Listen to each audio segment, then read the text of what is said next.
పర్వదినం సందర్భంగా ముస్లిం సోదరులందరూ ప్రతినిత్యం ఉపవాస దీక్షలు చేస్తూ మసీదులలో నమాజ్ చేస్తూ దీక్షను కొనసాగిస్తున్నారు. ఇస్లాం ధర్మంలో ఇమాం, నమాజ్, రోజా, జకాత్, హాజ్ యాత్రలు ముఖ్యమైనవని, వీటిపై శిక్షణ ఇవ్వడానికి రంజాన్ మాసం సరైన సమయం. ఒక విధంగా చెప్పాలి అంటే నెలంతా ముస్లింలకు శిక్షణా కాలం లాంటిది.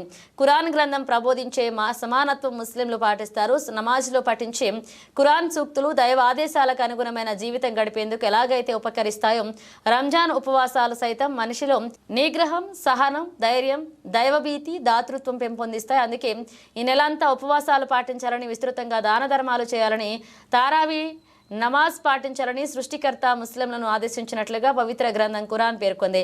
ముస్లింలు పవిత్రమైన ఆచారాలను పాటించుతూ మొహమ్మద్ ప్రవక్త ఆదేశానుసారం రంజాన్ మాసంలో ఉపవాస దీక్షను తీసుకుంటారు. ఈ ఉపవాస దీక్షలు తీసుకోవడం వల్ల మానవుని పరిస్థితి కలిగిన వ్యక్తిగా మారుస్తుందని ముస్లిం సోదరుల యొక్క పవిత్రమైన నమ్మకం.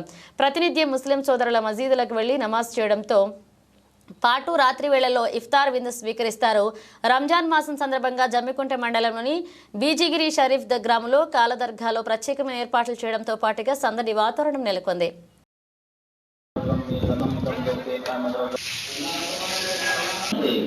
एक इंसान बीमार है, इंसान खाना खा रहा है, पानी पी रहा है, इंसान कुरान की तिलावत करना बंद कर। अब उस रातों में अल्लाह की इबादत करने के लिए अल्लाह के नबी सल्लल्लाहु अलैहि वसल्लम ने हमें तरावी का तरीका बताया है। तरावी की नमाज अदा करो। जब हम इंसान रमजान मुबारक के महीने में तरावी की नमाज पढ़ते हैं, उसके अंदर जो कुरान हम सुनते हैं या सुनाते हैं, हम जितने अल्फाज पढ़ते हैं उतना ही ज्यादा हमें अल्लाह तबारक व तआला हमारे నెలలో ఇస్లామియా నెల ప్రకారం రంజాన్ పండుగ చాలా పవిత్రమైనది, చాలా గొప్పది.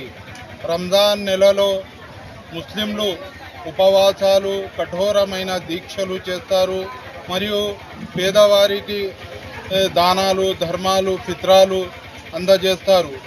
అలాగే బిజ్గిర్ షరీఫ్లో కూడా ఇక్కడ చాలామంది ముస్లింలు ఉన్నారు. ఇక్కడ కూడా రోజాలు పాటిస్తారు, కఠోరమైన దీక్షలు చేస్తారు మరియు పేదవారికి సాయం చేస్తారు.